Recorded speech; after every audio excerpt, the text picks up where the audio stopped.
Hi friends, ఇవాళ మనం కందుకూరి వీరేశలింగం గారి గురించి తెలుసుకుందాం.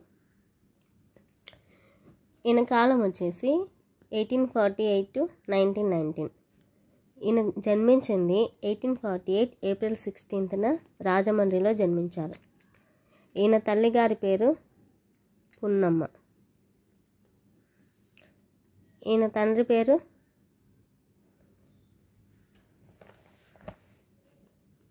సుబ్బరాయుడు.